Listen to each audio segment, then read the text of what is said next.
Good morning and welcome. There's plenty of room at the back over there. If you just squeeze in a little, don't worry, I can't see you. Great. So thank you very much for changing your plans at such late notice and joining us virtually. It'd be great to see you all in real life next time. This is the beginning. Allow me to introduce myself. My name is Charlie Cadbury. I'm the CEO of Say It Now. Now, here we use our expertise of natural language processing to make voice experiences and chatbots for enterprises looking to seize the opportunity that these technologies and channels present.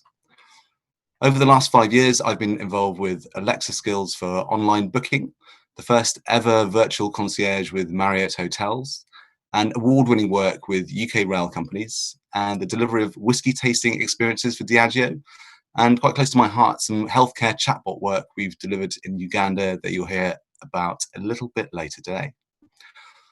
So following winning UK and European rounds of the Alexa Cup last year, we've also been building our own technology to enable companies to take advantage of voice commerce, specifically around local services and delivery. But today, we've taken the opportunity to gather our most esteemed friends and partners to give 5 different perspectives on these technologies that I believe will change the way that we all communicate with the products and services that we use every day. I believe the power is these automated, personalized conversations at scale. And that's why we've called this decade the Talking 20s. So as we go on through this morning, you've got the opportunity to contribute and ask questions as we go. You can ask questions using Twitter or using the hashtag Talking20s. That will bring through the questions, and then underneath this viewing pane, you can add questions as we go. But I want to give a little bit of a background as to how we see this opportunity and why we're so excited about conversational commerce and voice commerce right now. It starts back in the beginning of this millennia. So through the first decade of this millennia, we had the rise of the web, the rise of e-commerce, and that fundamentally changed the way that we engaged with digital products and services. We were suddenly able to buy things in a new way, and that gave us a whole load more convenience and power.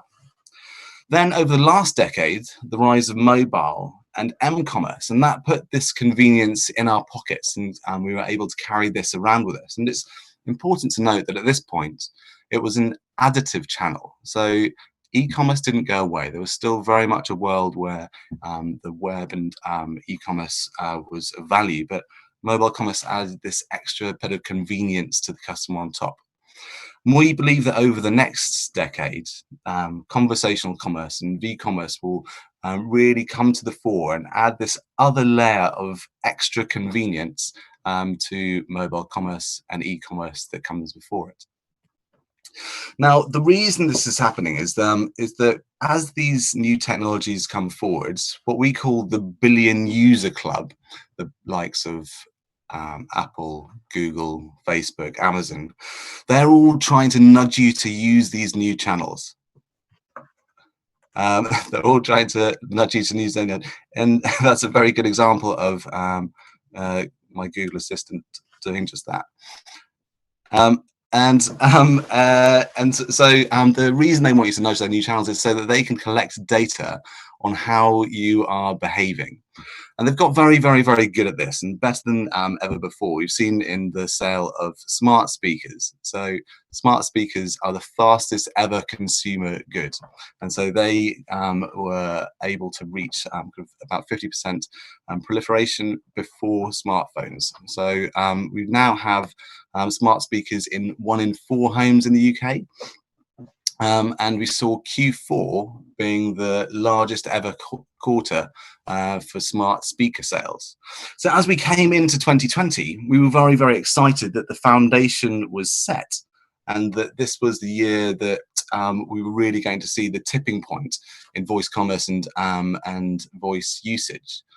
And what we would really trying to prove out this year is the speed at which mass adoption to using these voice assistants in your day-to-day life was really going to start to change the way that people live their lives.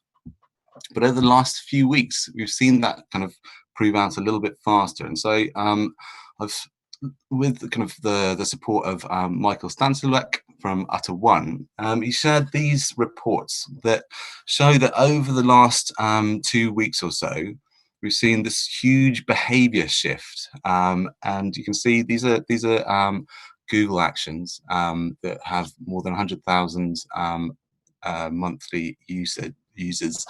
And we can see that when social distancing was announced, we started to see huge spikes.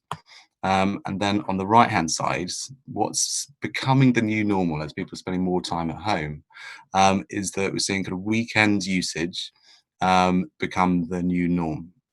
Now, what we're going to see over the last few weeks, we've heard an awful lot about flattening peaks, and in kind of a post-peak world, we can clearly see what the new normals are going to look like on the other side. We need to make sure that we've got the right kind of partners together to take advantage, because when we can see what the new normal looks like, well, there'll be wind in our hair and we'll be rushing down the other side. And that's really what we've been trying to do today. So to bring together the right kind of partners, so we have the right information, so we can get a clear view on what the opportunities are, not just this year, but as we go through the next decade. So this morning, we've got these kind of partners together. We're going to kick off in a couple of minutes with Al Cole, who I refer to as my go-to innovation guru. Then we'll get an update from Marysia from the Alexa Everywhere team, which is the new name for the Amazon Alexa team, about how they're thinking about the opportunity for voice right now. We then need to get a very good view about how to drive people into these experiences. And so we've got the smart speaker specialist from DAX on at 10:10, followed by Tiia, who's going to talk about the new frontier of messaging. So this is the new RCS platform that Vodafone are championing that allows us to deliver very rich chatbot experiences within the SMS client. And then we'll close out with Erica, who's going to talk about how we can use conversational AI for good, with some work that we've been doing together in Uganda. So we will start off with an introduction to Al Cole. So Al, I've known for a good number of years, and he started his career in computer science all back in the day, and has had a kind of a meteoric rise through his career, leading the technology teams at Essence, and then more recently being the innovation director at Engine. So without any further ado, I'd like to pass over to Al Cole. Charlie, thank you very much for that warm welcome.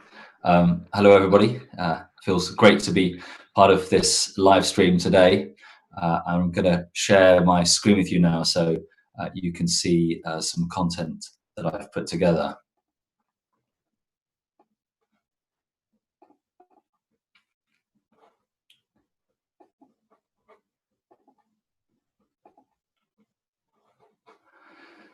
Great. I hope you can all hear me loud and clear, because I want to paint you a picture of where I see the future of conversational AI. And for those of you who haven't met Charlie Cadbury, let me give you a bit of an intro. Who is Charlie Cadbury?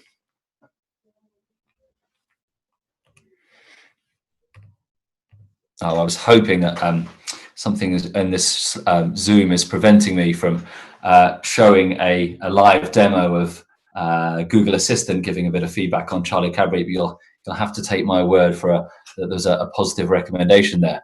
Well, the first time I met Charlie was on Tuesday, the 12th of August, 2014. And that sounds a bit odd, but I know without hesitation that was the date, because at 9:02 that morning, I was with my wife at our 12-week scan and spotted two shapes on the sonograph, twins. back at the office, and in some shock, I was desperate to tell somebody about it, and I didn't want it to be a work colleague at such an early stage in the pregnancy. Charlie Cadbury had arrived for our first meeting since I got back from the hospital, and despite having never met Charlie before, I couldn't hold it in any longer. He was the first person I told. Incredibly, I found out he'd had twins just a year earlier. And that conversation quickly turned into a trusted personal relationship, testament to the power of one-on-one communication and what's possible when context is shared openly. My name's Alastair, and I've spent my entire career bringing creative ideas to life using technology. In the last few years, just a second.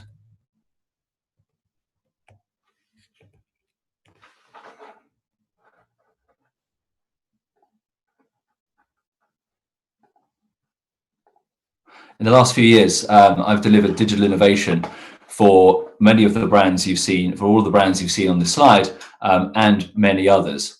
And in the last month, I founded my own venture, the Uplift Partnership. Our mission is to empower people to grow organizations, and we do it by providing performance coaching powered by AI. So how will the world be different in 2030?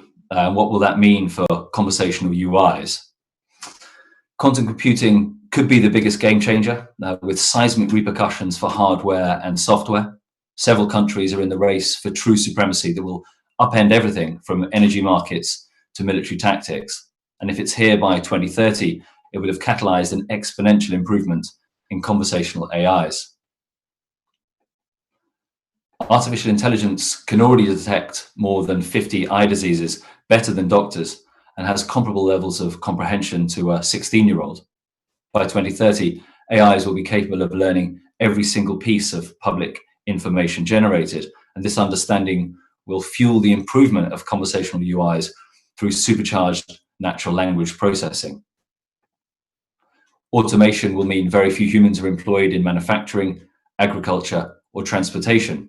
And by 2030, self-driving vehicles will dominate the roads, and 30,000 commercial drones, will be operating in American airspace. Conversational UIs will enable frictionless command and control across the entire fourth industrial revolution. Healthcare today uses selfies to predict skin cancer and changes in your voice to indicate early onset Alzheimer's.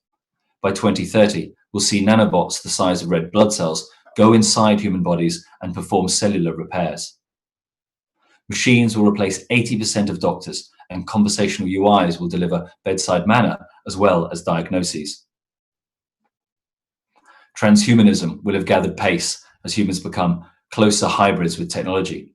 And by 2030, we'll have smart contact lenses with tiny projectors and cameras built in.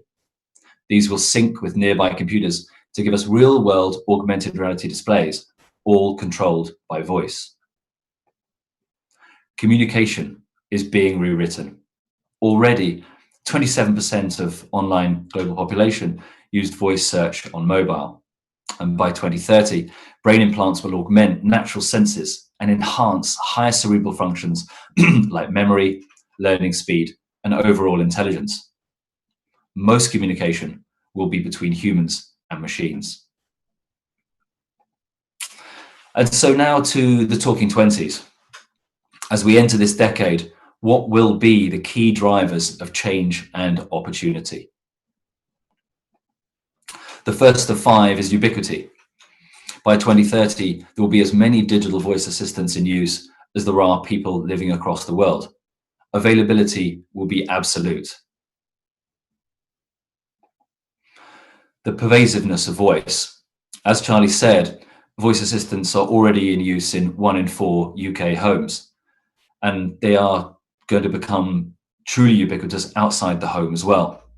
Harley-Davidson will soon become the first motorbike to support Android Auto, and it's anticipated that by 2020, 73% of drivers will use an in-car voice assistant. As of November last year, the Alexa voice service runs on devices with only 1 megabyte of RAM, 1/100th of the previous requirement. So expect to see a plethora of new single-purpose devices with Alexa functionality. And voice UIs will be built into all digital devices and even non-digital ones. Asking Google Assistant questions in India no longer requires internet access. The search giant partnered with Vodafone to create a free, dedicated mobile line so users can connect with the voice assistant from any phone. Everything as a service. We subscribe to everything these days. Content, food, coffee, cleaning products, office space, and even sex toys. And the Royal Mail forecast that the value of the subscription market will have increased 72% over the 5 years to 2022. The age of the super app is here.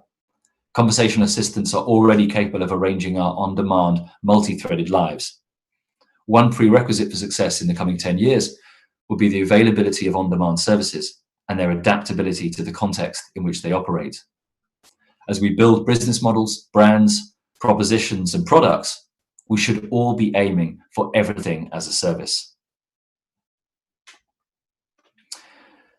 2, teaming. By 2021, Gartner predicts that 70% of organizations will be using AIs to assist employee productivity, irrespective of where they're operating. Voice is set to become a highly valuable team member. In delegation, Do Not Pay is a legal tech app made up of 1,000 chatbots, supported by IBM's Watson. This AI-powered legal counsel can get you a refund for airplane Wi-Fi that doesn't work, avoid parking tickets, or even unsubscribe to a service you no longer use. It'll also help you take lawsuits to the US Small Claims Court, as long as they're for $10,000 or under. The app claims to be successful around 50% of the time, with an average recovery of around $7,000. Their latest feature, Robo Revenge, is unquestionably my favorite. If an automated robocaller phones you, you simply give them a virtual credit card provided by Do Not Pay. This card collects the robocaller's details and allows you to sue for up to $3,000 a call. Talk about conversational karma. And collaboration. AI call center technology can already analyze the speech patterns of callers and match them with human operatives who have compatible personality types. Matching a person with a compatible personality results in a successful call that lasts half the time versus that with a person who has a conflicting personality type. And between now and 2030, voice UIs will be used to deliver large parts of traditional call center customer service operations. As this is implemented, the handovers between humans and AIs will have to be smooth and clearly signposted. Pretty soon, we'll see three-way conversations. And as we increasingly collaborate with AIs, they'll evolve beyond being purely reactive to offering proactive suggestions. Trust. The world's top analysts predict a 75% year-on-year growth for voice commerce, and that £32 billion will be transacted through voice in 2022. But how will that be possible in a world where there's clearly been a loss of trust? Edelman's 2019 Trust Barometer found that 81% of customers see trust as a deal breaker in their buying decisions. Trust has been eroded in politicians, in institutions, in companies, and in brands. And trust in big tech is fragile in the wake of data and privacy scandals. Fake news has further undermined our trust in supposed facts, and so people are shifting their trust to relationships within their immediate control. So how can we build trust between now and 2030? Firstly, through consistency of brand codes and messaging. Secondly, by delivering the promise of great customer experience, still absolutely paramount for marketers. And thirdly, by being human. It's easy for people to be spooked or threatened by machine perfection, and showing vulnerability and imperfections can make customers more trusting of brands and experiences. And we're likely to see the return of philosophy and language degrees. Graduates schooled in ethical decision-making will be required to help AIs as they evolve. And secure transactions. We've seen time and again how new technologies do have the ability to re-establish trust. Since it launched Voice ID in 2018, HSBC has spotted around 15,000 fraudulent calls and saved UK customers the equivalent of £330 million. Sophisticated software analyzes more than 100 voice and background noise characteristics to check it's the genuine person. And because these unique markers make each voice like a fingerprint, it's nearly impossible for fraudsters to copy. The demise of numeric pins has begun. The very latest voice tech can identify users from just a single second of audio, and future AI assistants will create additional layers of security by augmenting voice signals with other methods, such as facial recognition, emotional tracking technologies, biometrics gathered from users on a constant basis, and rapidly approaching mind-reading technology. What's certain in the short term is speech recognition tech will kill our clunky passwords. The fourth track is personalization. 27% of marketers believe data is the key obstacle to personalization, with specific concerns around its collection, integration, and protection.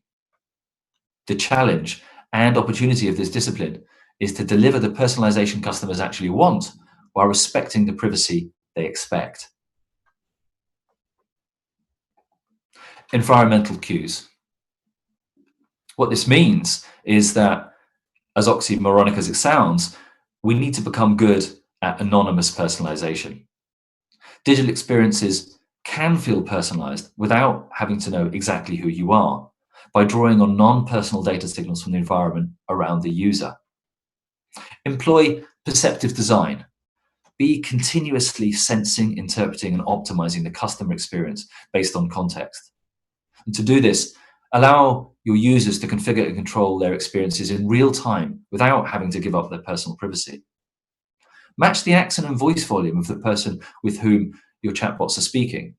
Use more emotive words for some users and more dense, detailed information for others. And ensure your conversational assistants are capable of chatting with some customers for hours while being able to convey only the necessary information in the most concise manner possible with others. And emotionally, soft features such as tone, emotion, and personality are critical to success. In addition to creating a better experience, these features increase the tolerance for mistakes or additional questions. Mood-orientated computing is on the horizon. This tracks biometrics to create personalized emotional experiences. And artificial emotional intelligence uses voice, inflection, time, and words to create human emotions that influence buying decisions and advertisements. If you can harness some or all of these features, you can maximize intimacy and relevance without infringing privacy. And finally, friendship. As technology gets smarter and becomes more intuitive, it will naturally influence how we build relationships with AIs, with each other, and with the world around us. Empathy is when things start to get serious between humans and their voice AI companions. The next iteration of conversational UIs will be caregivers, flagging potential health issues using emotional recognition and biometric monitoring. Amazon filed a patent just 18 months ago to detect physical and emotional well-being based on voice interactions. AIs will recommend a glass of water if you're thirsty, or perhaps a moment of Zen if you sound stressed out. And we'll also trust these devices to care for our children. According to Accenture, 39% of us trust intelligent devices to monitor babies and children and make adjustments to surroundings based on comfort and security. And by 2030, the number of over 60s will be up 56% to 1.4 billion globally. With this massive demographic shift comes increased demand that human caregivers simply won't be able to meet. And voice technology will play a huge role in caring for the world's aging population.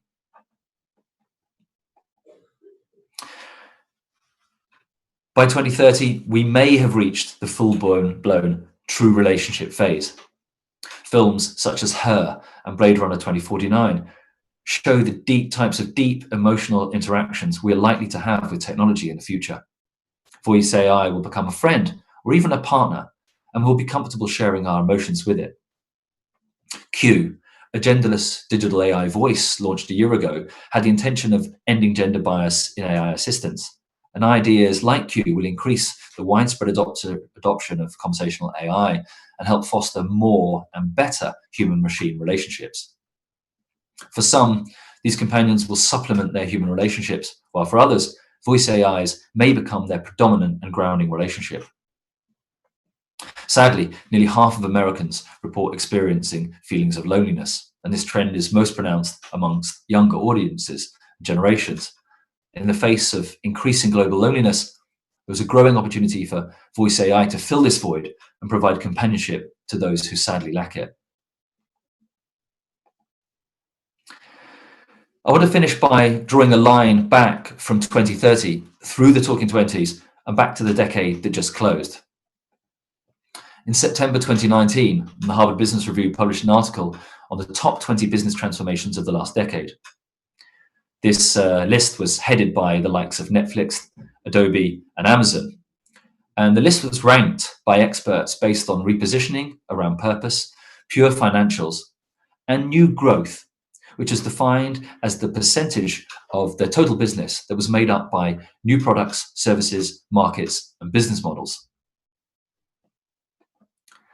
And the average new growth score of all of these top 20 businesses in the last decade was 35%. 35% of their revenue for the decade was made up of new growth areas. And with voice commerce on the rise and customer experience remaining such a hotly contested battleground, now is arguably the right time to invest in conversational AI. To recap, the Talking 20s is about ubiquity.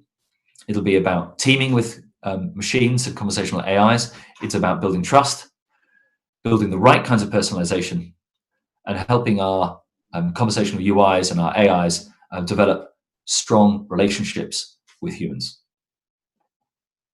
That's me. Thank you very much. I can hear a virtual room applauding greatly. Thank you very much for that amazing insight. I think the kind of question I have is, there's a huge range of topics to kind of digest and think through there. But I suppose if you were to try and rank what's the first kind of next step, how can we look and try and take in what you've just been talking about and think about what's the first baby step forward? Where is that? I would say a key next step is thinking on a meta level about the products and services and brands that you want to build. As we enter this decade and we move towards everything as a service, as I said, we need to build capability now that is that's modular, so that it can be scalable and so that it can be reconfigured. Availability and adaptability of our services is going to be absolutely critical. And this coming decade, everything's going to need to be broken down into microservices. So as we think about the evolution of technology from software as a service to platform as a service, infrastructure as a service, and even data as a service, we need to ensure that we're being smart about how we're planning and building. So for people interested in building conversational AIs, should be ensuring that your natural language processing database is the same for your chatbot as it is for your voice skill, so that you're smart and modular and efficient. Nice. Well, I'd like to thank you very much for putting all this together. I think it's been incredibly insightful, and I think that everyone in the room has been enjoying this as well. And I think that if just to remind everyone watching, if you have any questions at all, if you either put them in the comments box underneath the screen or tweet them with the hashtag Talking20s, and we'll have a bit of a Q&A after each speaker. I can see that Marysia's in the room. Thank you very much, Al. We will see you soon. Good morning, Marysia. How are you? Morning. I'm good, thank you. Ace. So Marysia's here from Amazon and going to be talking a little bit about the opportunities for voice from now and over the next decade. So I will pass straight over to you, Marysia. Thank you. Okay, I'm gonna go for the sharing of the screen. Let's hope this works straight out of the box. Let's have a go. Okay, Charlie, can you just tell me if you can see that okay? Yeah, that's all coming through loud and clear. Excellent. Well, good morning, everybody. It's lovely to be here. Thank you very much for having me, Charlie and co. I obviously would have loved to have been in the room along with everybody else, but I find myself sitting in my home office and delivering this presentation to you guys. So I'm going to try and keep it as energetic as possible, given that I don't have anyone other than my dog in the room with me right now.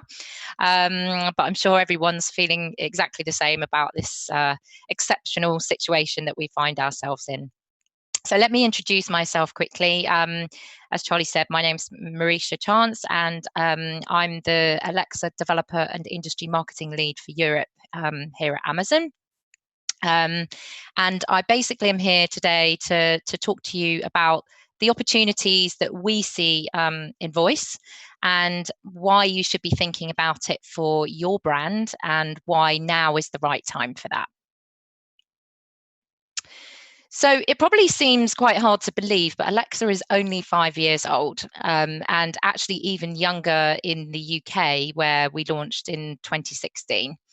And I want to just quickly kick off with a quote that has recently come from Jeff Bezos, our CEO. And just bear with me a second because I'm having some problems with my mouse getting it onto the right screen. So just bear with me. Terribly sorry. Okay, so no customer was asking for Echo. This was definitely us wondering. And I'm really sorry, just bear with me a second, but I'm having some technical issues here with my presentation up on the monitor versus my laptop where all my notes are. So just bear with me.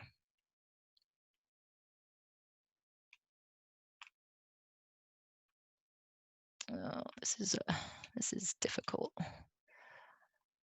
Okay, we're gonna have to wing it a little bit. Let me see if I can get back to the actual slide that we should be on. Not happening. Okay, I'm just gonna stop my share for 1 second, Charlie, just while I try and sort this out. Yeah, Bear with me. All good, all good. I think this is actually my first ever live stream, so we've all been kind of learning a little bit. I've got a lot more experience in real life.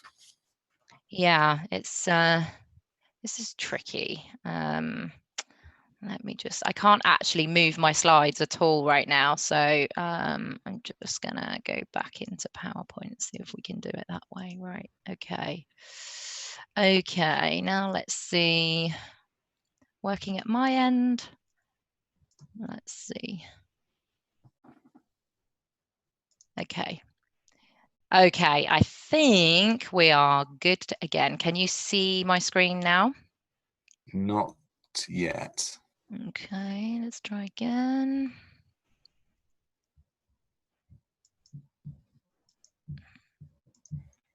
How about now? Yes, we're looking good. Yay. Okay. Apologies for that, everybody. This is all new to us. Okay. So, where were we? Yeah, a recent quote from Jeff Bezos. No customer was ever asking for Echo. This was definitely us at Amazon wondering. Market research didn't help.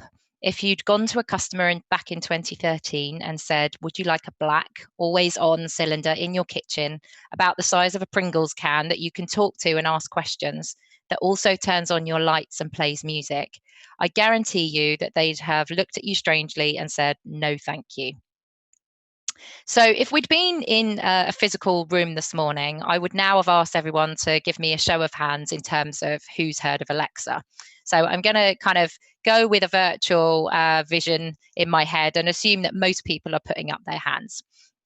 I'd have then asked who owns a voice assistant, whether that be Alexa or Google Home or any of the other devices out there in the market. And again, probably fairly good proportion of the room putting up their hands.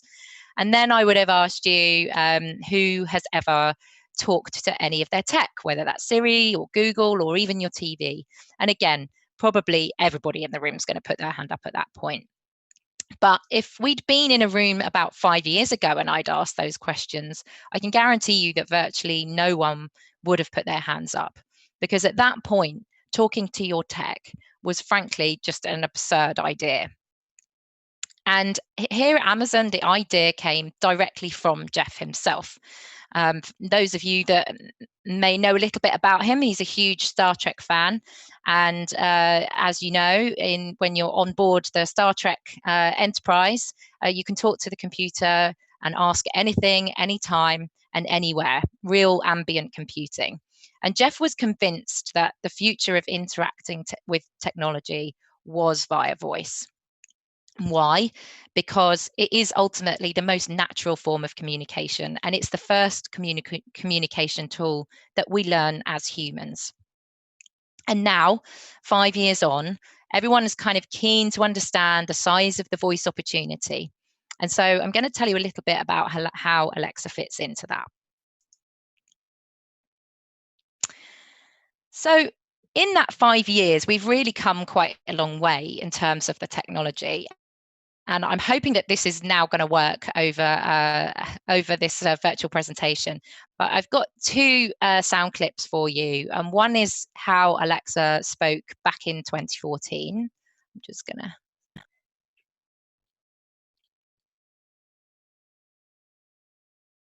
Hopefully everyone could hear that. And we're now using neural networks to model and generate Alexa's voice from scratch. And we call this technology neural text-to-speech. And I'm going to play you a second audio clip, which I hope you can all hear, so that you can hear the difference.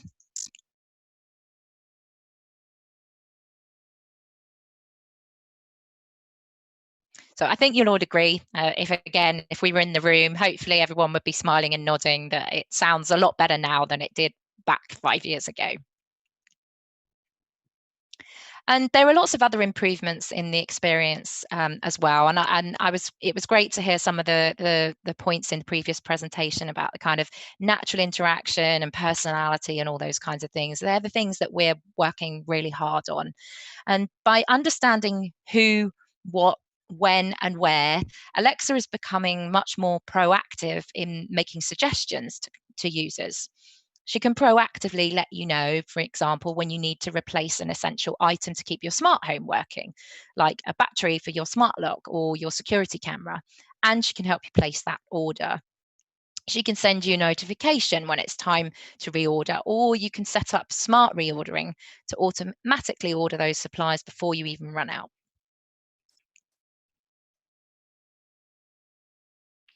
And Alexa Hunches was announced back in September for smart home. Here we're using machine learning so that Alexa can proactively suggest relevant actions like turning off the lights when you leave a room. So for example, if one of your smart lights is on when you say goodnight to her, she'll alert you and offer to turn the lights off for you. And really, we're just getting started here. Like all things, this feature will just get better and smarter over time.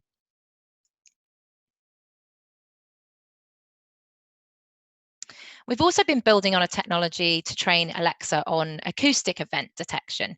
Alexa Guard launched already in the US, and this tech has neural networks running on device to detect specific sound patterns. So for example, glass breaking or a possible smoke alarm or CO2 alarm going off, and then Alexa can notify you of that detection.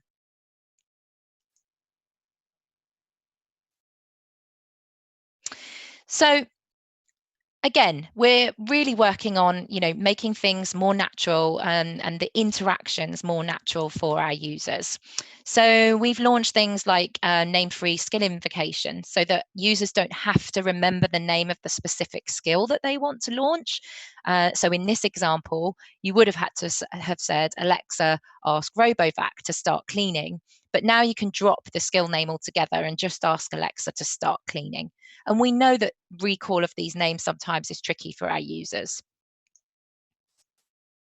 Multiple intents. So you can ask her to do multiple things in one intent. So instead of having to say, Alexa, please turn on the lights, Alexa, please play dance music, now you can do it all in one interaction. And then finally, natural retrieval. So this is a natural interaction where you haven't got any specific sentence structure. The command doesn't have to come in a particular way in order to be able for Alexa to respond. And these are real examples of where Alexa is becoming more and more natural for our end users.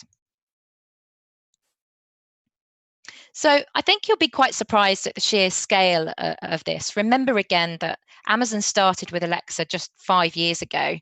And in a short time, we've launched dozens of Echo and Alexa enabled devices. Of course, the most famous is the black cylindrical speaker, and that was quickly followed by the cost-sensitive Echo Dot. And they're now the #1 selling speakers of all time, globally from any brand. And it's consistently the most purchased product on Amazon Prime Day, Black Friday, and Cyber Monday. And we didn't stop there. There are lots of other Alexa form factors. We've launched premium speakers, screen-based devices, including multiple Echo shows, Fire TV with Alexa enabled, tablets, smart home hubs, and Wi-Fi routers. Headphones, we've even now launched an in-car device. And then there's some bleeding edge products that we're really kind of playing around with, like the Echo frames, which are the glasses that you can see here in the image, and the Echo Loop, which is the wearable ring. I think perhaps the most interesting surprise is that there are literally hundreds of third-party devices with Alexa built in. We're talking TVs, automotive, telcos, on the go. And there are more than 100,000 smart home products available with Alexa enabled. Nearly 10,000 unique brands that are compatible with Alexa. And she's native in 15 countries, talking in Italian, French, Spanish, German, and devices are sold in more than 80 countries worldwide. But as I say, the third-party embedding of Alexa is the really kind of interesting thing. You can see from the numbers here where we launched ourselves 13 devices last year. There were over 100 Alexa-enabled devices that came from third parties, and 90% of the Alexa-enabled devices that are out there in the marketplace were built by brands other than us. And now there are hundreds of millions of enabled devices worldwide. And for some perspective, just a year ago, that was 100 million. So it's more than doubled in 1 year. And just for a little bit further perspective, it took mobile more than 15 years to get to the kinds of numbers that we're talking about here in just 5 years.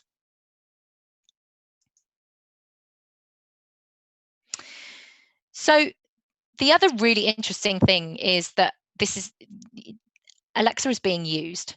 Billions of interactions every week from our customers, and engagement has quadrupled in the last couple of years.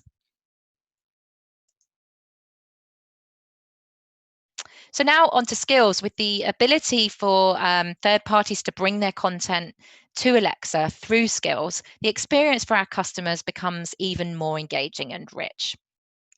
Today, there are more than 100,000 skills available in the store, and they include some of the biggest brands spanning across lots of different categories.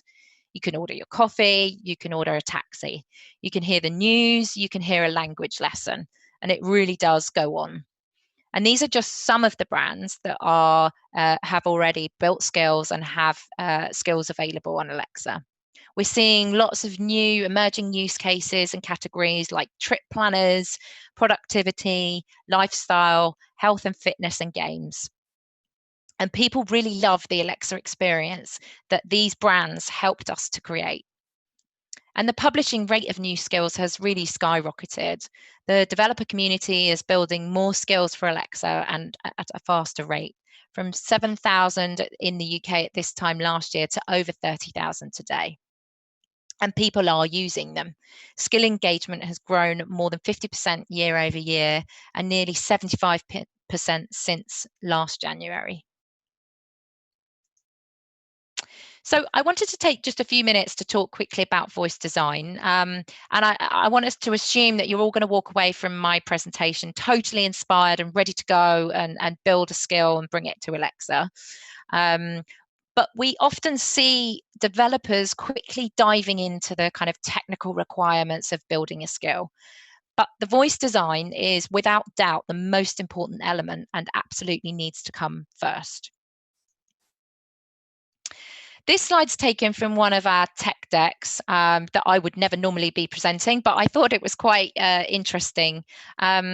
When designers are building an on-screen experience, they tend to use the nested menus similar to those in the image on the left-hand side of the slide.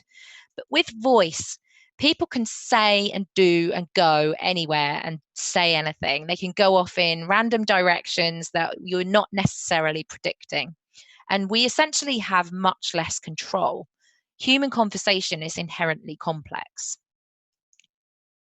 And the other thing is that whilst our eyes expect uniformity, our ears don't like repetition.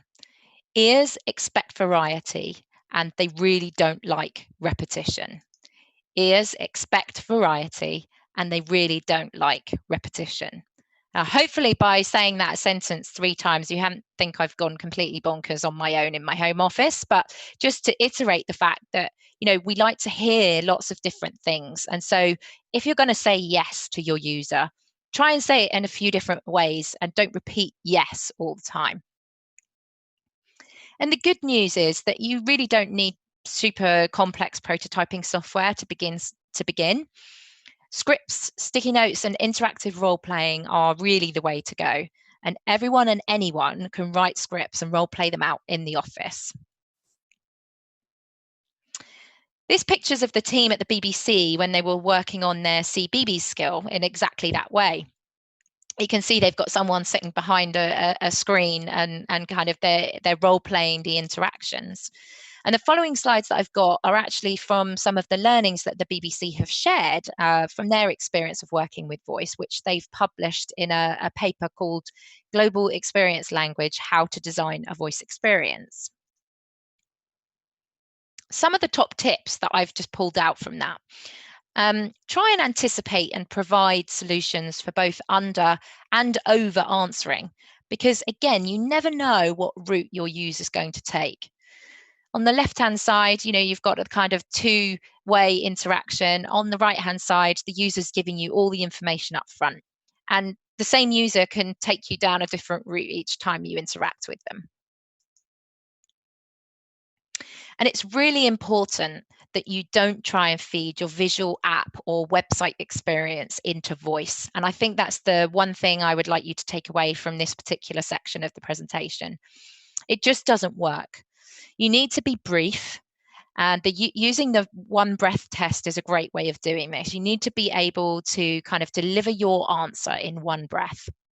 And in this speech bubble here, you can see what is essentially a perfect response to a customer who's just ordered a pizza via Alexa.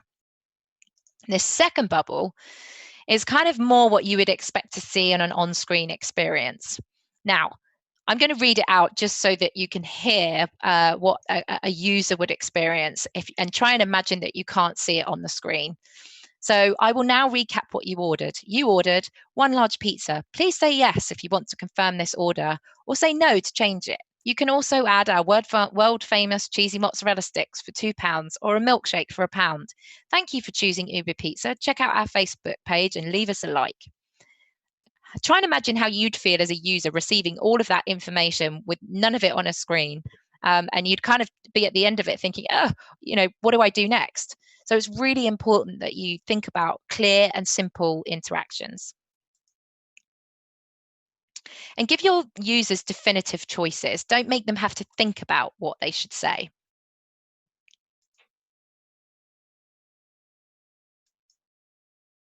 Also, try and avoid rhetorical questions, and always end on a question that's very clear and easy for the user to recall and answer. So on the left-hand side, you've kind of got this interruption of, trying to be helpful. If you're stuck, just ask for help. But by the time they've got to that, they've forgotten what the original question was. So, try natural interaction. Let's plan your trip. Where would you like to go? Very easy for a user to give the clear one-word answer. And try not to tell the user what to say. But in the first text box here, you've got a whole bunch of options and information that a user just won't remember by the time, again, that they get to the end, versus a nice, clear instruction. But they can answer this very, very easily. And you're going from 19 words down to 8, and it's very natural and flexible. So moving on then, I want to talk a little bit about the future and how Amazon is looking at this and what we're excited about. So we really do see Alexa everywhere. I want to highlight 3 areas where we're particularly excited about in 2020. And that's TVs, smartphones, and automobiles. Samsung and LG announced at CES more far-field TVs coming to the market, and they're on bigger screens. So the experience for our users is going to be just even more enriched. And I've just hit the same problem with my mouse again. So bear with me a second, because I'm going to have to stop and get it back onto my screen. So apologies. Just bear with me 1 second. Okay.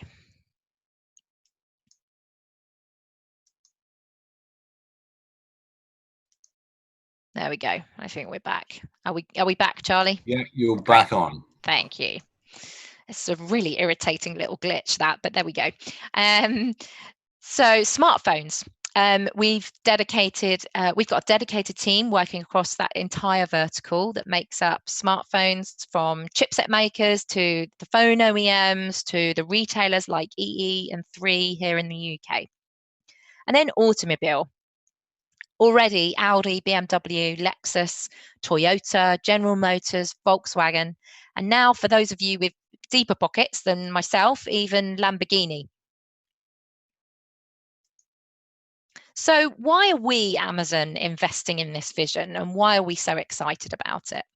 Well, here's just some initial numbers that kind of I thought were interesting. And there's a whole bunch of these out there that you can pick up on. I just kind of picked a few that I thought might be interesting.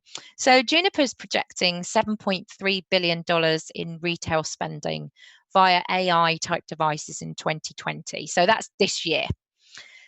We expect to see a lot more innovation around shopping and groceries through this year. And PwC is projecting $40.2 billion of transactions made via voice in 2022.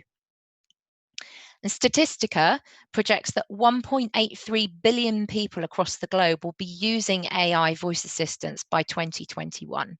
So that's really like short-term big numbers. And why am I telling you this? Because categorically and emphatically, we are in a phase of voice digital transformation. Your customers are most likely on Alexa. Maybe you're not. So who's servicing the questions around your brand? Maybe Amazon to some degree, but you are the kings of your content and your brand. And there are huge growth opportunities in brand to consumer engagement via voice technology. Customers want your content wherever they are. And if it's not on Alexa, what will they do? So I want to thank you all for your attention so far. I'm just going to close up with a kind of potential customer journey.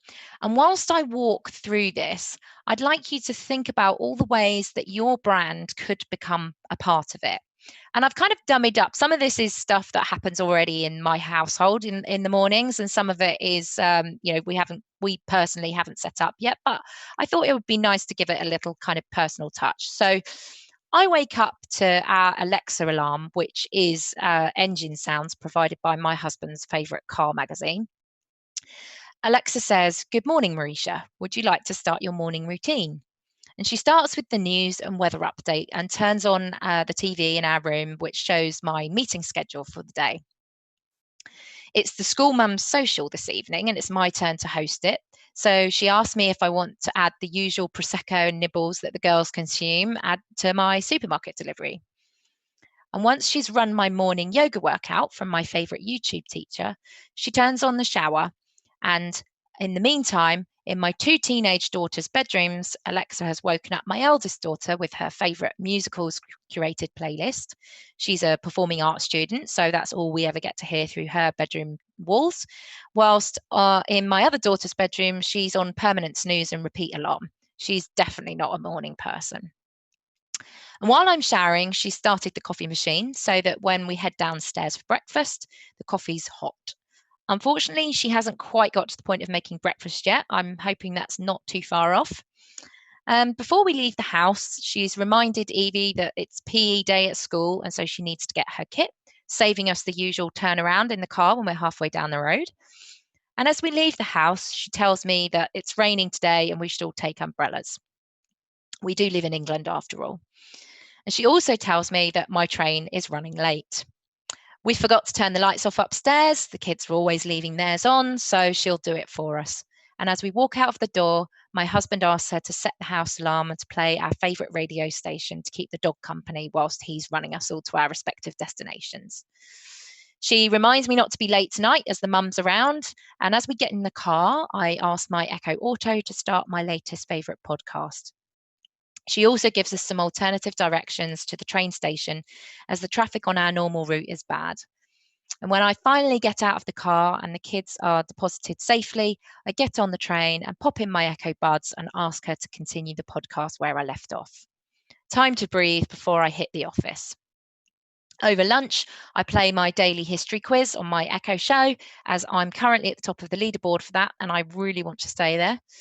And before I leave work for the day, I ask Alexa to order my regular mum's night pizzas so that the family are fed and they don't pester me for dinner on my night off.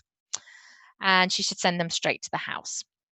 I finally settle in at home to wait for the mums to arrive, and by asking Alexa to start my mum's night routine, which involves her turning the mood lighting on and starting my mum's night playlist. She reminds me that there's a great new superheroes movie opening this weekend. My two girls are absolute Marvel and DC fanatics, and the diary looks free, so should she book some tickets for our local cinema? And she also asks if I still want to book that restaurant table for Mother's Day at our favourite local pub. Of course, none of this is actually happening this weekend because none of us can go anywhere, but you know. At the end of a great evening, catching up with the school mums, my husband says, "Alexa, good night," and she turns off the music and the downstairs lights, sets the house alarm, and reminds me that tomorrow is yet another crazy day of doing it all over again. Now, through that experience, there were at least 18 touch points with Alexa from morning to night, and many of them could be taken over by your brand. From the morning alarm sounds to the podcasts, the travel updates and the news, to the grocery orders, restaurant bookings and pizza deliveries. And this is just one day in one household. The possibilities are quite literally endless. And the whole process was completed without once taking my phone out of my pocket or using my laptop or making a phone call or pressing any kind of button. Imagine the number of apps and websites that I'd have had to visited for the same journey. And let me be clear that this experience isn't the future. All this is possible right now, today, with Alexa. And as we say at Amazon, it's still very much only day one. This is digital transformation built for human interaction. Your customers are very likely talking to Alexa, and I would urge you not to let them have that conversation without you. Thank you very much. Thank you very much for that. I can hear a standing ovation in the crowd. I hope so. No, it's great, and really clearly laid out. We're quite tight for time, but there is one question I want to ask before we break, and sure.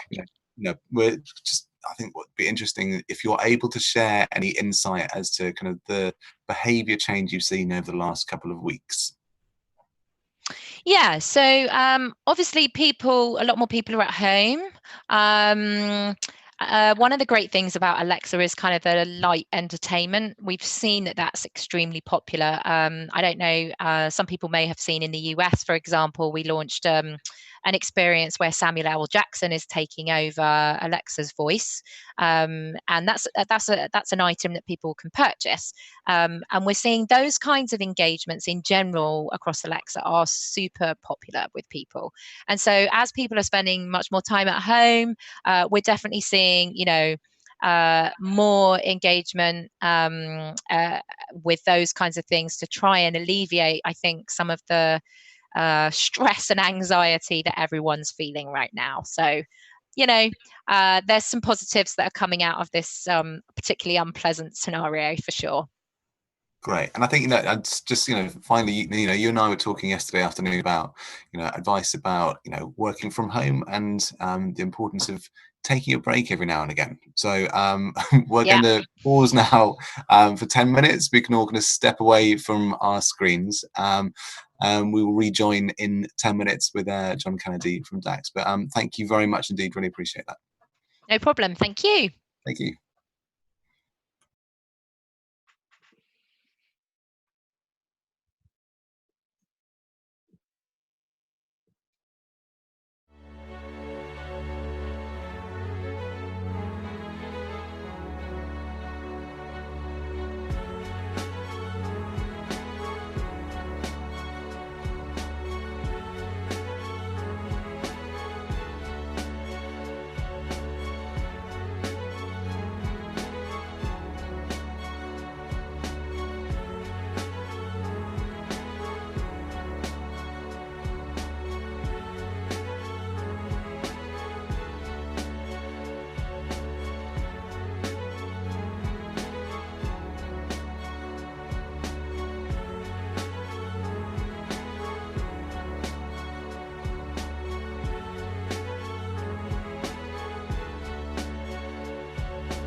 Hello?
So, welcome back, everybody. I hope you enjoyed the first half of this stream. I'm now joined by John Kennedy from DAX. Now, John is a radio native. He's actually a DJ, so he's going to be very used to presenting to thousands of adoring fans. And he's going to talk us a little bit about how you can use programmatic audio advertising to drive usage of voice skills. So, John, over to you. Hello, good morning. Thanks for having me, first of all. It's the first day I've had to have a presentation where I haven't had to iron my trousers, which is quite good.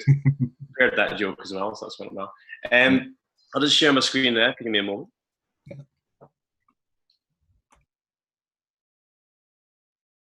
So that should all be visible. It's all visible there, yeah?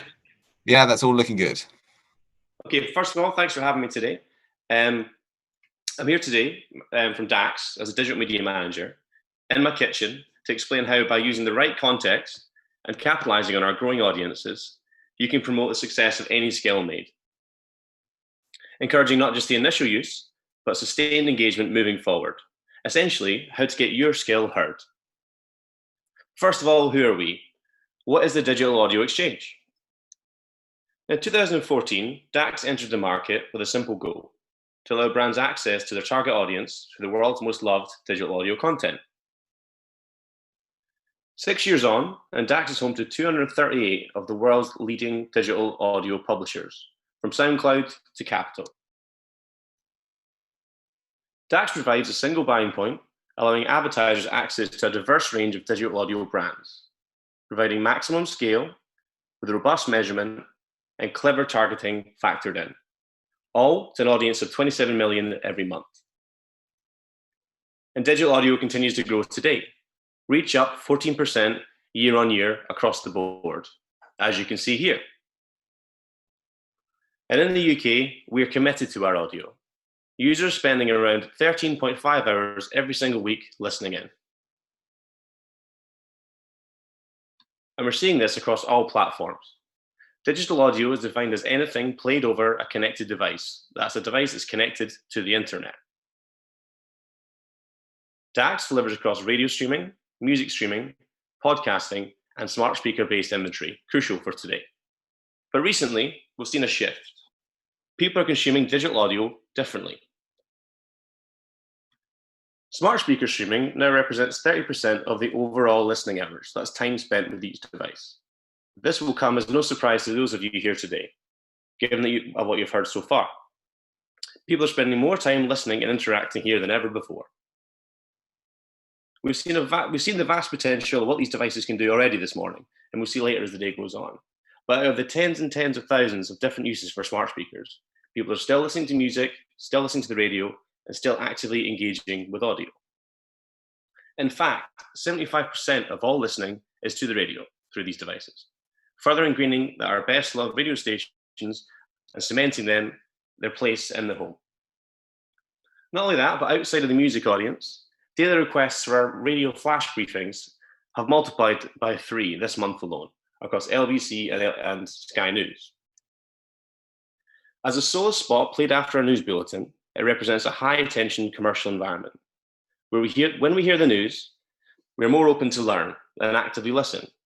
It's a unique opportunity for us to educate listeners and get the key message across for your skill and your brand. People are ready to listen. And this is vital in the current weeks. Given the importance of regular news updates at the moment, this is a really key way to access your listeners. Smart speaker streaming alone offers 12.2 million impressions per month through DAX. It's an attractive audience, upmarket, and scalable. And again, we only expect this to increase in the coming weeks, with more people spending more time in the home. How can you use this audience? The unique power of smart speaker-based ads is the context. That's when and where people are listening. And context has never been more important. But it's not just us saying this. Agencies are embracing context in the planning process every day. The Radio Centre recently ran a study looking at the impact of targeting people when they're taking part in contextually relevant activities. Whether it's cooking, shopping, or exercising, when we reference the activity in the creative messaging, it has a bigger effect on listeners. The study found that contextual targeting increased engagement by 20%. So let's look at one key example of where we've used this sort of knowledge in the past. Cast your minds back to 2017 when you're allowed outside. And here's a graph from all smart speaker streaming across that year. So this is based on radio listenership and engagement across all smart speaker streams across that year. As you can see, there's a big jump in delivery in December. One of the first Christmases where smart speakers were actually in homes. And what's the first thing we did? A new toy to play with, fresh out of the box. And the first thing we did was listen to the radio. We knew Christmas was a key time for increased audiences, a trend we expected the following year. So when the British Heart Foundation came to us with a Christmas brief, we knew where the opportunity was. And we weren't disappointed. Requests were even higher the following year, almost 5 times as much, as you can see here. Capitalizing on this listener trend, we ran one of our first ever smart speaker targeted campaigns. Playing on smart speaker only inventory, we ran an ad campaign in the run-up to Christmas, encouraging users to donate their old furniture and give money directly through the skill. We knew listeners would be at home at Christmas, listening with their families, and probably in a charitable mood, maybe even staring at an old couch that's been there for the last 2 years. So it was a perfect opportunity to speak to this audience. And this was a key time of year, Christmas, a cluttered time for any sort of advertiser, but a charity is very hard to stand out. And this campaign delivered. Not only seeing an increase in donations through the skill, but attention from the trade press, making a lot of noise at a key time of year. Christmas is just one example of peak listening, though. As audiences have grown, there are more opportunities for contextual targeting. Let's look at another example. Based on current surveys, here are the top activities for users listening via Echo: relaxing, exercising, and studying. As you can see, there's a wide array, but the biggest is currently cooking, with 50% of users cooking or eating while listening, another key listener trend to capitalize on. So let's take one example at the market. Let's do a draft. Let's say Kellogg's, for example. Imagine Kellogg's want to promote use of their new skill, creating imaginative recipes for their new products, and in turn selling more cereal. However, to reference what we've seen earlier on from the Amazon portion, humans are human. We ask very human questions in a very human way. It's unlikely users are going to ask specifically about the Kellogg's recipes. They're more likely to ask an open question, and so the odds of users being taken to the Kellogg specific skill isn't always guaranteed. This is where we can apply what we know from search engine optimization, but it's a whole new world. It's something completely different. This is where we can make a difference. We will prompt users with audio, giving them a little nudge to encourage them to be specific in what they ask with a specific call to action. For example, providing different audio alternatives by platform. On smartphones, delivering a message asking users to find the skill in the Alexa app now. And on smart speakers, prompting users to ask Alexa to open Kellogg's recipes, delivering the most relevant message possible. By making our ad the first step in a conversation, we can inspire and then direct users straight to your skill specifically. And to ensure this relevance, we can apply contextual targeting. We can identify the times at which people are most likely to be cooking, preparing, or eating a meal. We can then overlay our Nielsen data, delivering to our audio brands who index the best against your target audience. For example, those who've shown an interest in cooking. We will then deliver them a message with a tailored call to action, doubling down on this contextual message. But how can we measure success? Most of you will be aware of the challenges in measuring your activity in a smart speaker. However, using our Listener Insight ID tool, we found a workaround. Launched 2 years ago, this live ad delivery dashboard allows advertisers access to live campaign data, showing when and where their ads are delivering. We can map this information this live ad delivery with your usual key performance scale metrics. For example, downloads, enablement, scale engagement, and also the pathway people are taking through the skills. From this, we can optimize delivery, meaning you could correlate which ad types drive certain behaviors in skill, allowing you to trial and test what works best.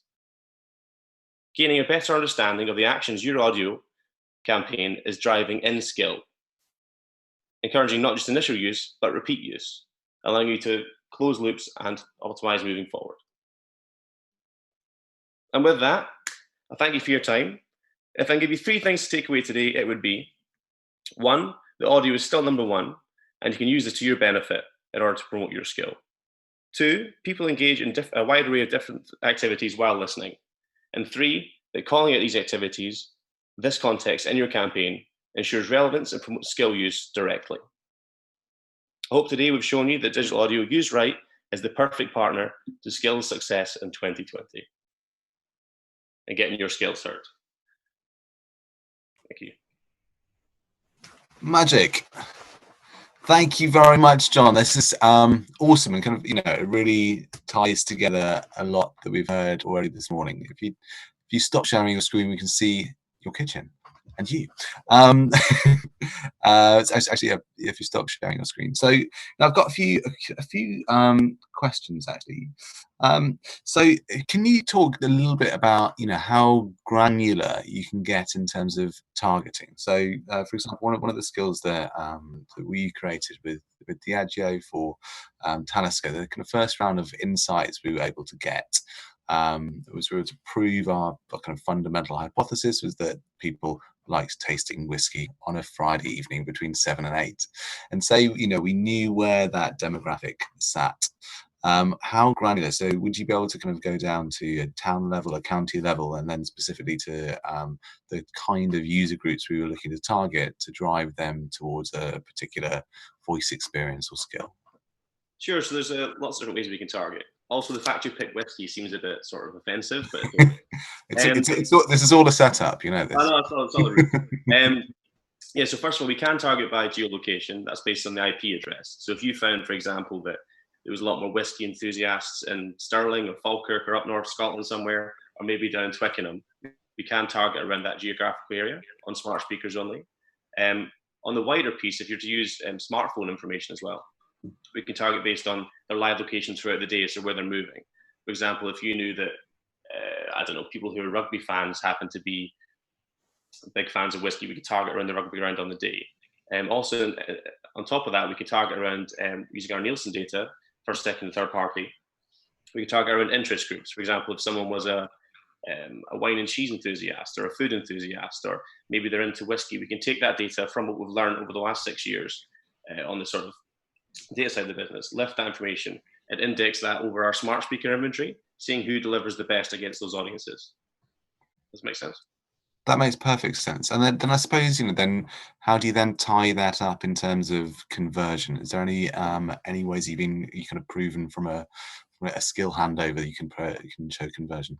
Yeah, so like I say, it's very much a new developing world. So we are testing as things go on, but as a kind of first phase, what I mentioned there at the end is the form of measurement. So something we're used to using is the Listener Insight ID tool, which allows you to track people who have heard your copy, the device they've heard it on, and track that device to the websites they visit using a tagging system. This is made specifically for smartphones and PCs. Alexas are a whole new world. The way we're trying to work this through is if we can monitor skill performance through agencies like Foxwise yourself to find out how people are performing in skill, when they're downloading it, all that sort of information. We can tie that back to when the ads are delivering and try and map the two across. So we can see, for example, if Mondays in the afternoon, we're delivering at a high level and we see a huge uplift in skill download or enablement, then we could tie those two things together and try and repeat that activity moving forward, again, upweighting the Monday the following week. Okay, so you can take a baseline of historic what you would expect without you running these ads, and then yeah, magic. So look, that's been incredibly insightful. Thank you very, very much. Because what we're really keen to do is kind of show how you as a brand can see how the entire journey goes, and this is very useful. We've now got Tiia coming on from Vodafone. So John, thank you very much. Really appreciate that. Thank you. And I'd like to welcome Tiia to the conversation. How are you today? Thank you, Charlie. I'm very well. How are you? Very good, thanks. So we first met a colleague of yours, Liz, at MadFest, I think back in November, and we were, we've been kind of looking at RCS for a little while as a new platform for bots, as a new kind of distribution mechanic, really, for how we can use our experience of building these conversational experiences, and we've been quite excited. It's been a long time coming, RCS. Absolutely. And I'm really glad that you were able to come along and help us champion this. So we've just partnered with Vodafone in order to kind of support you rolling this out. So I'll hand over to you, Tiia. Thank you very much. Thank you very much. Let's try with the screen sharing. Share screen. All right. Just a second, pulling these lights to the right screen. It's all good. There we go. Share. Now you should see yourself, and let's kick this off. Does that look good? That looks great. Awesome. So good morning, everyone, and thanks so much for inviting us here today, Charlie. And thanks everyone for joining this live stream and spending time with us today. So as mentioned, I'm Tiia Isoviita, and I work as a product manager for business messaging evolution in the consumer product and services function at Vodafone Group.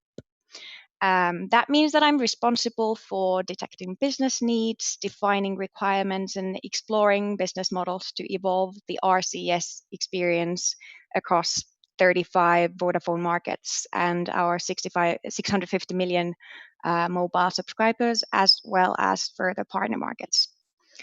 To give you a bit of a background, previously, I've worked in the marketing and product teams for tech companies like Google and Facebook, building and launching new tools and products like Google Assistant, Google's hardware, and creative templates for stories in Facebook's Ads Manager. And today, I'll talk to you about rich communication services, why Vodafone is championing this technology, and what are the opportunities for brands in this channel. Let's get into it. And let's start with the basics. What is RCS? RCS is short for Rich Communication Services, and around the world, it's bringing your Android messaging inbox to life. You could say it's like SMS on steroids. It combines the cross-operator reach and effectiveness of SMS, and then the richness of popular messaging apps. RCS is a GSMA standard, and it works across operators and regions like SMS. Currently, around 100 operators have launched RCS, and there are about 400 million RCS users in the world, and this number is projected to grow very quickly. The GSMA's Universal Profile Standard provides a unified set of features and technical enablers to simplify the development and deployment of RCS. It includes plugin integration, APIs, enhanced authentication and security, as well as commerce application access points. With RCS, users can stay in touch with their friends and family, see read receipts and real-time typing responses, share their favorite pictures and videos, use GIFs, emojis, and stickers, all that stuff that you're already familiar with. But in addition, users can chat with businesses so that they can manage fraud alerts from their bank, check in for their trips, select their seat, order food for their journey, sort out parcel deliveries. So this means that business messaging lets companies deliver real-time two-way interactions across the customer journey straight to the user's native messaging inbox. And for consumers, this means being able to interact with their favorite brands in one messaging platform in an engaging way without having to juggle between several apps. We at Vodafone use RCS for our internal communications to promote our own products. And we also solve customer queries with our AI chatbot called Toby. In addition, we offer this RCS channel for other companies to use. And so far, based on the 20 million business messages that we've sent, we see that users are responding at extraordinarily high rates to business messaging. Vodafone was the first operator to launch SMS, and now we're one of the first to invest in RCS. SMS hasn't been updated in about 25 years, and we're very excited to upgrade this user experience for our customers and to work with other operators to make this happen across the world. RCS is the new industry standard across networks and markets, and it's already a reality here in the UK, where all operators have launched RCS. Currently, Vodafone RCS is live in 13 markets. You can see them listed there. And with that, business messaging is available too. The rich media interactivity and the ability to engage with multiple brands from one platform is making RCS popular for advertising and customer care business use cases particularly. And as mentioned, we are running marketing campaigns and providing customer care to Vodafone mobile subscribers in our RCS markets already. The 13 markets here it's just the start, and we are working on rolling RCS business messaging out in further markets very soon. Here, now let's take a look at a marketing campaign example from Pizza Hut delivery. With IMI Mobile, we ran a series of campaigns with Pizza Hut, contacting the same number of customers through SMS and RCS to provide a direct comparison of the results. Our best performing RCS campaign delivered a click-through rate that was 280% higher than that of SMS. For transactions, the results were up to 13% higher for RCS than SMS. To summarize this, with RCS, Pizza Hut delivery saw great improvements both in customer engagement and in their transaction rates. The head of digital at Pizza Hut delivery, Catriona Woodward, commented on this and said that we're always taking pride in the innovative approach we take when interacting with customers. We believe that RCS messaging has the potential to take our mobile customer communications to the next level, both in terms of providing a more visual experience and a greater understanding of how customers are interacting with our promotions. Here, RCS introduces a diverse and flexible range of functions that facilitates the implementation of chatbot-based services. And this example shows you how engineer booking and reschedules change from the SMS experience to the RCS there on the right-hand side. By using RCS, companies can show initiative and send proactive communications to meet customer needs before they call the contact center. Businesses can send more than just a notification. They can use two-way messaging to enable customers to easily respond, to gain additional information, submit details, or organize a time for an agent to call. You can see in the flow how easy it's to reschedule and to set that calendar reminder on your phone. So it is really just a very convenient flow for the user.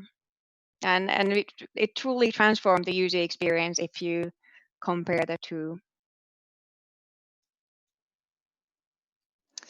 Now let's take a look at a couple of RCS examples from Vodafone.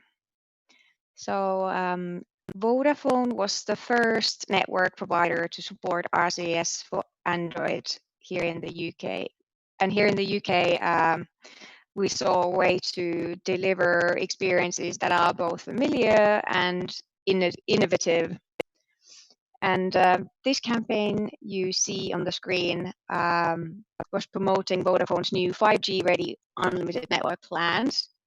And in the flow, you can see after responding, "Tell me more," to an initial message asking if the user is ready for 5G, they could then select to upgrade to a 5G plan, which would then direct them to subsequent plan on our page. And to celebrate this launch of the 5G plans, users could also select to enter our reward competition, browsing through the different options contained in that interactive carousel. And all of this is within the native message. The campaign really took advantage of the bold visual content and the use of buttons to give users an easy way to respond and choose inside the message. And as a result, 80% of users displayed this message and 39% responded to it. That really is an amazing response rate.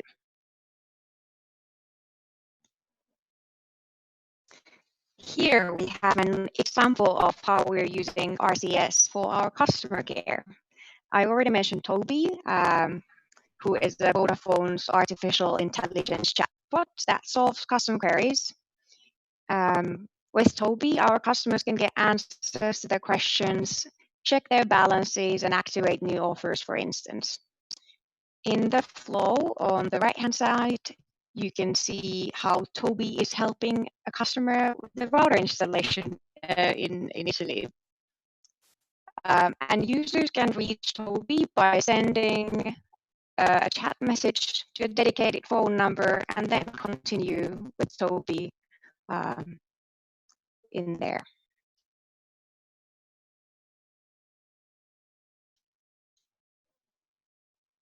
And here we have further examples of how we use RCS to promote our own Vodafone products and services. Across markets, we provide great loyalty programs and customer benefits. And what's a better place than RCS to remind and delight our customers about the deals and promotions we offer for them? That's discounts and competitions, free services, or further information about our latest products. To give you an idea of the results, on the left hand side, you see a movie ticket campaign, and we saw a 3% response rate with our RCS and 0.4 with push for this discounted movie offer in Spain. And next to it, there is a participation entry to win free VIP tickets for a football match. With RCS, we saw 7% entry rate and 3% with SMS. So our customers are really responding at higher rates to these campaigns. Now let's take a look at internal and external campaigns and their results a little more closely. As I've already mentioned, the engaging user experience is really reflected in the campaign results. Let's walk through the examples here. So on the left, we can see Disney. Our team in South Africa brought Disney together with RCS to help them launch the Lion King movie. The embedded video of the film trailer and a simple click-through to book tickets saw over 70% read rate and a response rate up to 3%. Engagement rates were up to 82% without the need for subscribers to leave the native messaging app on their phone. Back to Toby.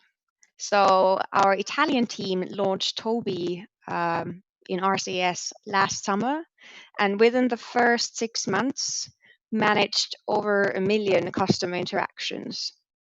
That's great because with no need to wait for an agent, Topi is a really easy, fast, cost-effective, and a great way to look after our customers. Vodafone and Virgin Trains teamed up to use RCS to show travelers the status of the London Underground for their ongoing journeys. 74% open rate and 5 out of 5 service rating says that customers really appreciated this service. So the user response has been positive. And on the right is an example from Vodafone Italy. The team sends weekly benefits to their customers, and customers can claim these benefits through their My Vodafone app. Yet, through RCS, we see a click-through rate that is 11 times higher than that of push notifications from that app. Here, something new for you. Vodafone is the first operator in Europe to launch a brand directory. This means that Vodafone Samsung users can discover and start conversations with brands through the Vodafone chatbot directory. Users can search for businesses in their native messaging app. They can start conversations with businesses, and then they can save their favorite chatbots for quick access. And for businesses, this means that they can have one-on-one conversations with customers. They have an opportunity to drive acquisition, retention, and loyalty, as well as reduce the cost of customer services and extend their reach.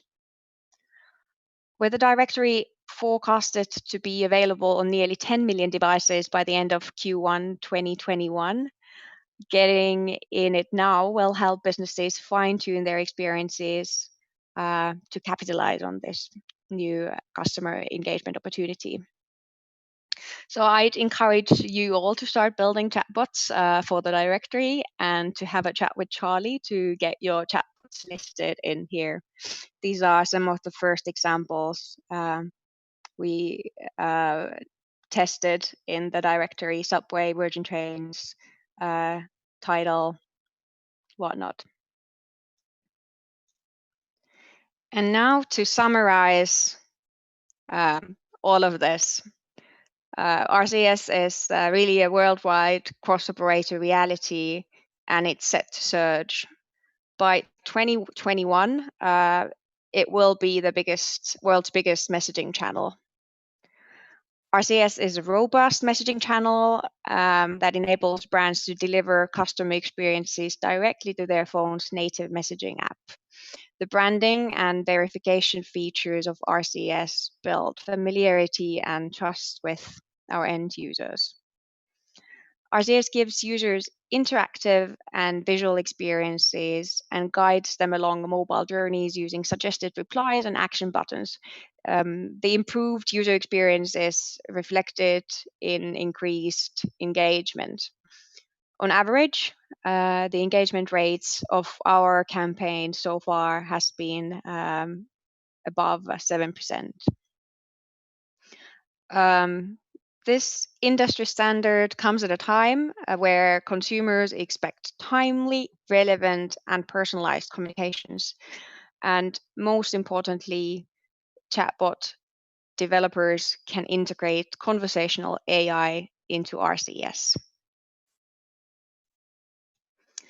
And actually with that, I would like to thank you all for your time, and thanks again, Say It Now and Charlie, for organizing this event and inviting Vodafone to take part in it. And I really hope you enjoy the rest of it. And if you have questions or comments or want to connect, please do not hesitate to reach out. Tiia, thank you very much for that.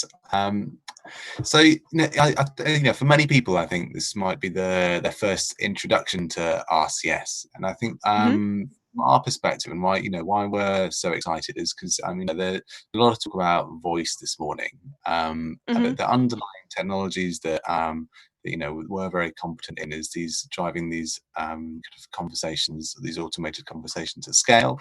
And sometimes, voice isn't the right place to do that, because your voice has to be very immediate in the moment. And with a chatbot, you have the opportunity to have an asynchronous conversation. That's why we're all kind of addicted to WhatsApp, right? Is because you can have a conversation at your leisure, and that's why I'm really excited about this renaissance of SMS, and really getting So these are kind we.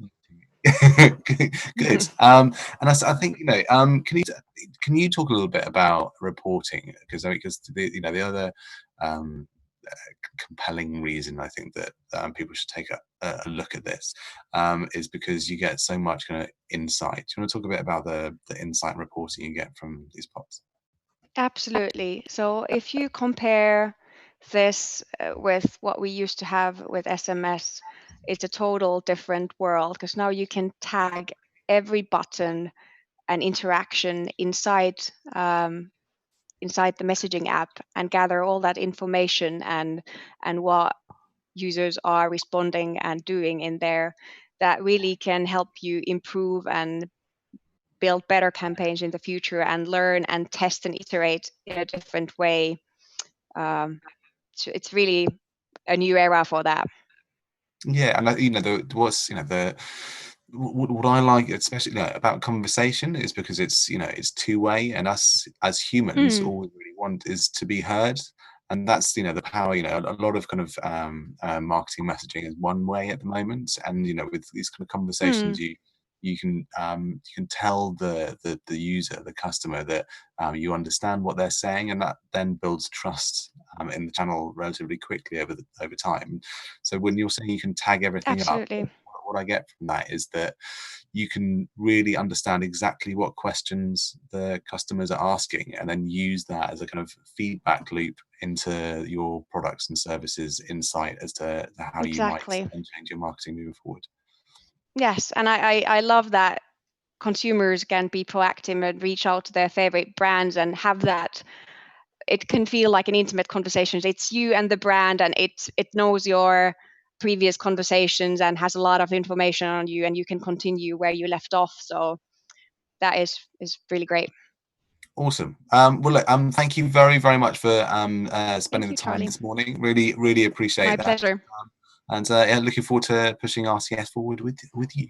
Absolutely. Thanks so much. Enjoy the rest of the call.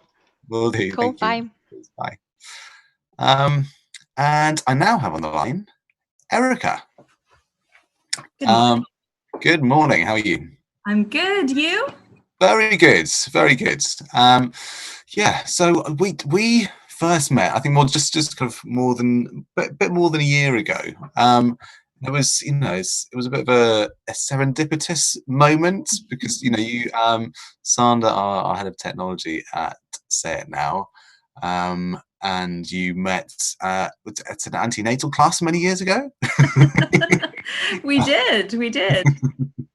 And so you guys have been friends, and I think Sander was talking to you it must have been that Christmas, about what we were doing, and you were taking a new role at Safe Hands, and you being the forward-thinking person that you are, puts kind of automated conversations at scale, and kind of applied that to the messaging that you try to get at, or that you do get at in your work at Safe Hands. And we've been on a few journeys since then, and I'm really excited to give you the floor and to talk about what you do, and then what we've done together. So over to you, Erica. Great. Well, good morning, everyone from West London, and I'm delighted to be with you today. And I'm going to shift gears a little bit. And can you tell me if you can see my screen? Yeah, that's all coming through loud and clear. Right now. So allow me to just shift gears a bit and bring you over to the world of sexual health, and bring you to the wonderful country of Uganda in East Africa. And I'd like to introduce you to Uganda's best commodity. It's young people. And here are the portraits of some of the ever-inspiring youth volunteers that we work with in the southwestern part of the country, which I know some of them are on our webcast today. So young people in Uganda face certain difficulties when it comes to making choices over their own bodies and lives in a way that many of us on this call today will take for granted. And that's really choices over their own sexual health. And if we look at some of the demographic data, you'll see here that Uganda has a huge youth population, one of the largest youth populations in the world. And while they have this big youth population, they also have high rates of teen pregnancies, which is compounded with quite low contraceptive use. And if we take a closer look at some of the data around median ages, you'll see that there are discrepancies between the ages that young women first have sex and by the time they actually use their first method of contraception. And you'll see that these inequities are further compounded with the separation between urban and rural women. So first having sex at the age of 16 in rural areas, but only using contraception for the first time when these women are about 23 years old. And that's about an average of 2 children before contraception is considered.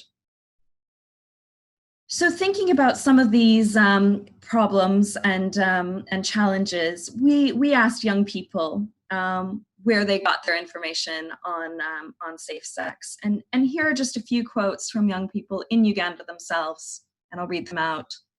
So the first thing people do is pull out their phones and search for signs and symptoms. Smartphones are good at giving people information, but they can bring about trouble. And the internet is open and no one is screening the truth. It's difficult for young people to decide on what information is right or wrong. And I think this is something that we can really relate to, Googling information, looking on your phone to get the right information. And what we heard from a lot of young people that we spoke to is that they're often bombarded by fake news and misinformation, especially when it comes to sex. So meanwhile, Uganda is really at the center of a mobile revolution. The large majority of the country is covered by mobile access. And you'll see from some of the data here just how much of an opportunity that presents. Now, of course, with this mobile opportunity, there are some levels of inequities within access. We know that women typically do have lower ownership of mobile devices, but they often do have access to them. And also bearing in mind that there'll be some differences in social economic status. But overall, the mobile data shows us that there's quite high penetration rates. So with all of this data, what have we at Safe Hands been doing about this? Well, as Charlie mentioned, over the past year, we've really been looking at conversational AI and looking at the possibility of chatbots in helping to get the right safe sex information out to young people in Uganda. And we've been developing a chatbot called Ask RHU. It uses Facebook Messenger to deliver instant and appropriate safe sex information. So users can ask a question, receive an instant answer, and if need be referred to their nearest youth-friendly clinic using GPS. So this really takes mobile phones and transforms them into a trusted companion and advisor for young people.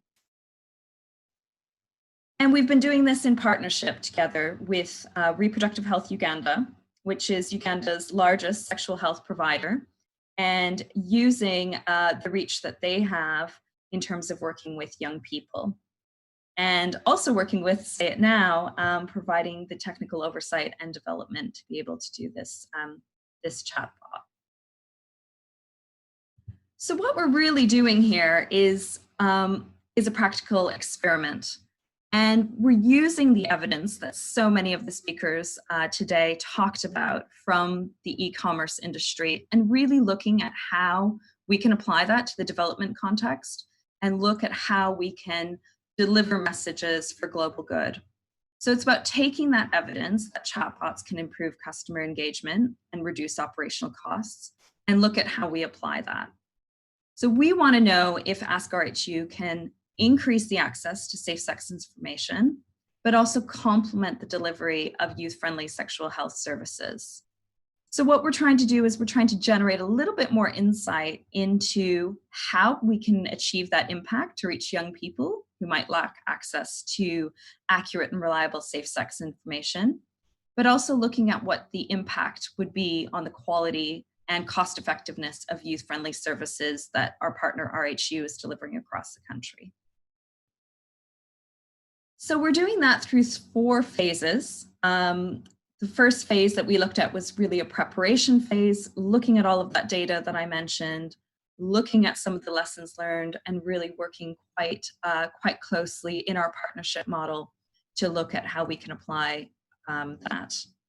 We then went through a development phase where we looked at basic functionality, and we did this through a workshop that we delivered in the southwestern part of Uganda, and really did that with some of the young people that I mentioned before, and taking them through a user-centered design of really looking at that basic functionality, developing personas, user journeys, and stories to establish a minimum viable product, which many of you will be familiar with.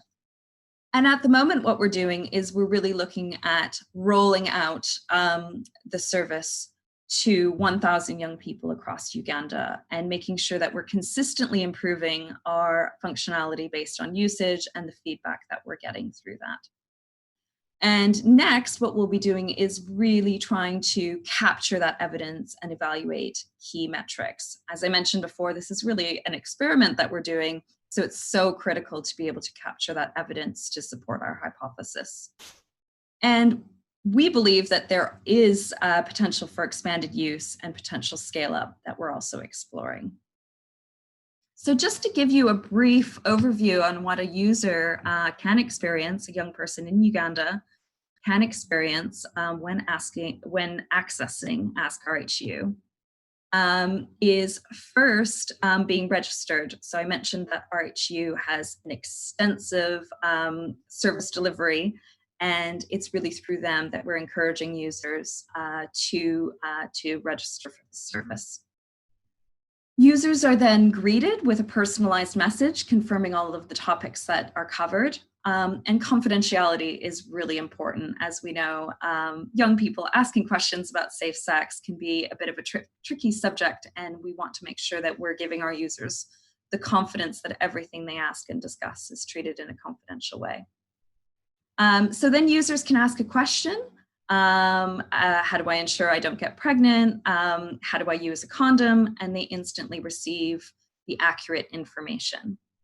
And if need be, then users can be referred to their nearest clinic nearby. So just in terms of the next steps that we are looking at, it's this constant integration of user feedback. So constantly looking at the data that we're getting through and that user journey that people are going on, and really making sure that we're constantly improving the service to be able to do that.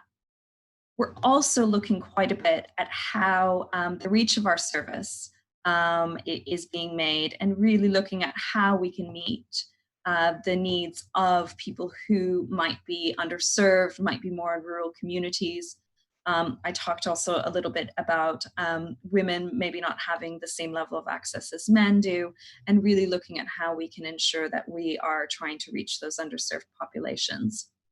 And documenting what we're doing is so critical, because this is such a new area in our sector, and just making sure that we're documenting the evidence, but also the learnings that we are going through. And it's really important that we start to look at how we can make this service sustainable. So how in the future can we make sure that this service continues without the need for constant external investment, and looking at how cost efficiencies in healthcare services might be able to be transferred over to information services such as these. So just coming to an end of my presentation, and I thought I'd just note a few considerations given the audience today. I think the first thing is really looking at this cross-sectoral partnership and really looking at how we in the development sector can really use the lessons learned and the future scoping in your sector to make sure that we're applying it for global good. User-centered design is so critical, and making sure that we're consistently meeting the needs of the people that we're working for. And I think this has been one of the really great synergies that our partnership has been able to bring. For those of us in the development sector, this is something that we constantly strive towards, trying to make sure that we're responding to the needs of the communities that we serve. And I've noticed that that's very much at the center of the work that many of you do in terms of making sure that you put your customers in the center. We're continuously learning. We're constantly learning on what questions young people are asking, what behaviors they're taking as a result of asking, and just making sure that we're integrating that in. And on the last point, it's about being agile and responsive. And in the wake of this COVID-19 pandemic, what we've been able to do this week actually is to add on some of the content around myths and misconception around COVID-19 and some of the questions young people might have around that and safe sex, but also pushing out messages around hand washing and basic hygiene. So just making sure that we're being agile, responsive to the ongoing crisis, but really impressed with how fast we can move on that. So that's everything from me for now. Thank you very much, and thank you for having me. Amazing, Erica. Thank you so much. And that's that was quite a fun selfie, that one. So yeah, I think it's nice to note that we've been building this in conjunction with RHU, but a lot of the info that we've been using is from the IPPF, which is the International Planned Parenthood Federation, and that's with a view to being able to expand the reach of this beyond just Uganda and their signing off. I mean, what's your utopian view of projects like this? Where could they go? Because just a bit of background is that you used to have a broader you've got a broad remit, and you come from IPPF. I think there's huge potential of pushing this out and pushing it out in various countries. We're experimenting with this in Uganda, which has been very positive. But I think it shows that a lot of the information that we're curating right now as part of Ask RHU is just standard sexual health information. It's standard messages that all young people, regardless of your location, should have access to. And it's about tweaking that for context and tweaking the language, for various slang and ways that people interpret information.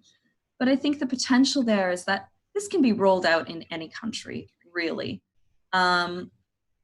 It can also be rolled out for different information. It doesn't have to be sexual health information, but this could also be information even for farmers that could be rolled out. So there's a tremendous amount of potential, but I think that's why it's so critically important that we document and evidence our learning, because without that evidence, it's really quite difficult to make that leap.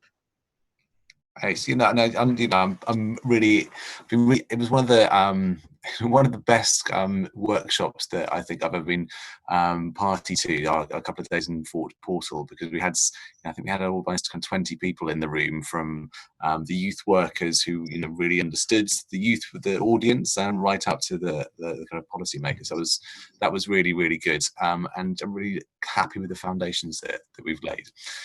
So I'm very excited to see where this partnership goes. So thank you very much, Erica. Thank you. Magic. And so that's brings our morning to a close. I just want to quickly kind of summarize, from our perspective, what I think we've brought together this morning. If we look back to what Al kind of kicked the morning off with, he's very clear that by 2030 we will be teaming with robots, and we'll be talking to our robot companions to get our daily life done. This is very much the direction of travel. Then Marysia coming through explaining that from the Alexa perspective, there are billions of interactions happening on a weekly basis. There'll be kind of a ratio of 1 to 4 smart speakers to humans by 2022 on this planet. So, really seeing this kind of digital transformation being led via voice. John, our audio ad specialist, just showing that how targeted we can be even with audio. And, this is still a relatively kind of nascent area, but, the team there have been kind of leading this, and that's all very exciting. And then the underlying technologies and systems that can power these automated, personalized conversations at scale are also powering other channels. And so Vodafone really kind of championing RCS, delivering on the promise of conversational commerce, which kind of ties it all together. And finally, Erica, just showing, beyond the world of Marcoms, where we're trying to extract or trying to capitalize on our customers. There's a whole world of other possibilities for the use of this technology. So we're going to be holding events like this every quarter in real life where we can, but also virtually where that's not possible. But in the meantime, if you'd like to keep up to date with what we're doing, I would invite you to join our WhatsApp group, where we will share case studies, best practice, and exclusive invitations to events like this. So I would urge you to hold up your camera to this here QR code, and then click on the link, and that will add you to our WhatsApp group. So look, thank you very much for all joining us this morning. I've really enjoyed this. I hope you've had a good time too. And stay safe out there. Thank you very much.